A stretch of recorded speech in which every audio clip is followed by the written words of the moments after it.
Welcome to our U.S. briefing program. Today, we dive into the remarkable story of Brian Cole, an Australian chef born in Sierra Leone, who narrowly escaped becoming a child soldier during a civil war.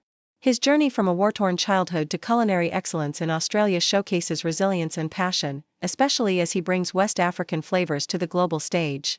Next, we shift our focus to the urgent climate crisis facing Asia. With the U.S. retreating from its climate responsibilities, vulnerable nations are left to fend for themselves amid escalating disasters. The need for action is more pressing than ever, as communities worldwide call for a shift in power to those most affected by climate change. Finally, we explore the plight of Afghan pilots who fought valiantly against the Taliban but now find themselves in perilous limbo after the U.S. withdrawal. With a looming deadline and increasing threats, these brave individuals are desperate for safety and a future where their families can thrive. Please stay tuned for more detailed coverage. South China Morning Post details the remarkable story of Brian Cole, a Sierra Leone-born chef who narrowly escaped becoming a child soldier during his country's brutal civil war. At just 5 years old, Cole and his cousin were hidden by their mother under the stairs as rebel soldiers rampaged through their neighborhood.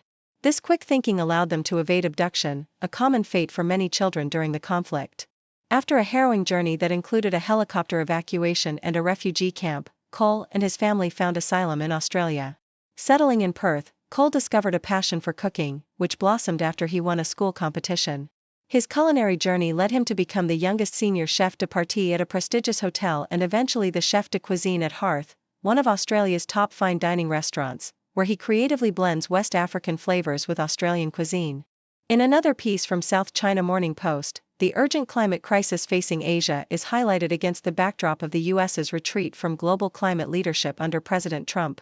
The article emphasizes the dire consequences for vulnerable countries in Asia, which are already grappling with the impacts of climate change, such as rising sea levels and extreme weather events.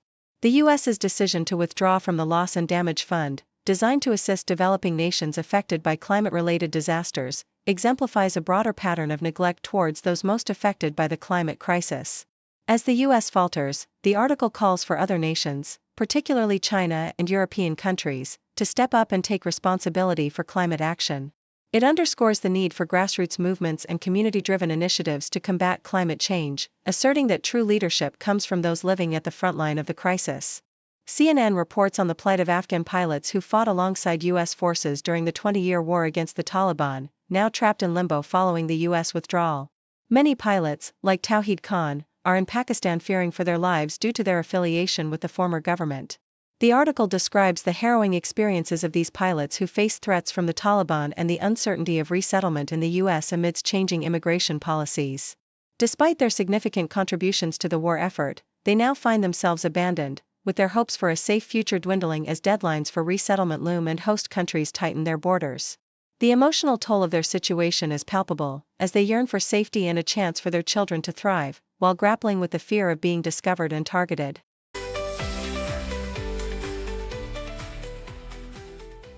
South China Morning Post reports that China's women's rugby team is determined to secure a victory against the United States in the HSBC SVNS series as they fight to avoid relegation. Coach Fan Shunke expressed his unwavering confidence in the team's ability to maintain their position in the series despite a challenging start to the tournament, including heavy losses to New Zealand and Brazil. The team, currently sitting in 11th place, has set their sights on defeating the U.S. to gain crucial points. Fan acknowledged the teams need to improve their performance and reduce errors, especially after a disappointing game against Brazil. With aspirations for the 2028 Olympics, the squad is undergoing significant changes to find the best talent in the country. South China Morning Post also covers President Donald Trump's commitment to assist Myanmar following a devastating 7.7 magnitude earthquake that has resulted in over 150 fatalities and countless injuries. The Myanmar junta's plea for international aid has prompted Trump's promise of support, despite concerns about the impact of his administration's cuts to foreign assistance programs. The earthquake has wreaked havoc on Myanmar's infrastructure, exacerbated by ongoing civil war challenges. With hospitals overwhelmed and emergency services strained, the international community, including India and the WHO, has offered assistance.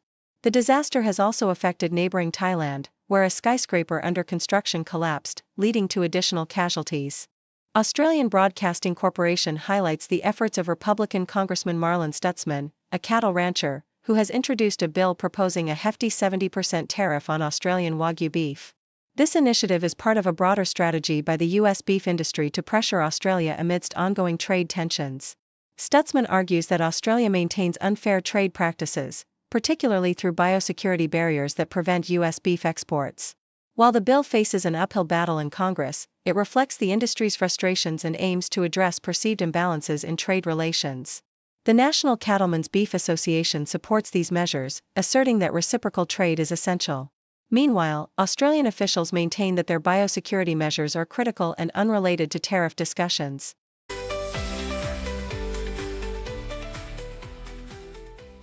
Associated Press reports that the Academy of Motion Pictures Arts and Sciences has issued an apology for not naming Hamdan Bilal, co-director of the Oscar-winning documentary No Other Land, in their initial response to the violent attack he suffered at the hands of Israeli settlers.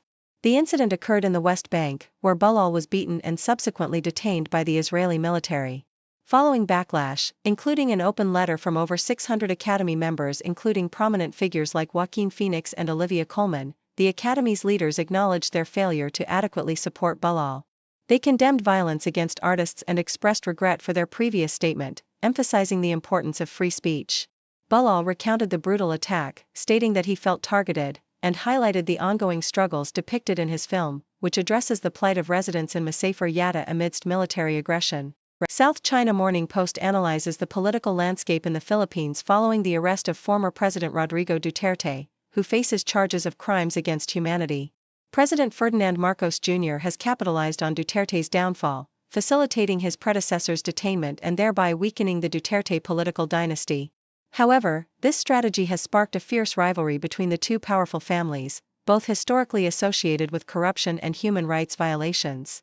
As the May midterm elections approach, Marcos aims to solidify his power by targeting Duterte's allies, while Duterte Carpio, the former president's daughter, faces impeachment charges and allegations of corruption.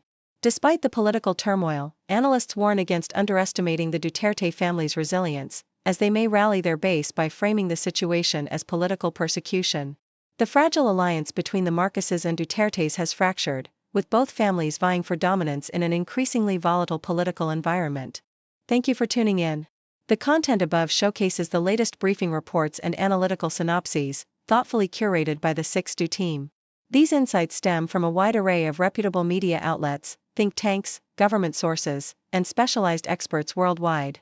We encourage you to explore these sources for a comprehensive perspective. Keep in mind that while the content may not always align with the official standpoint of 6Do Brief, it's not meant to be taken as absolute directives for decision-making. Comprising seasoned media professionals, learned scholars, and accomplished scientists, the 6Do team embodies a trailblazing, fully independent media entity. To customize 6Do Brief to meet your professional needs, you have the option to subscribe to a diverse array of briefings on our website, 6dobrief.com. Regardless of your location, you can conveniently receive 6Do Brief via email.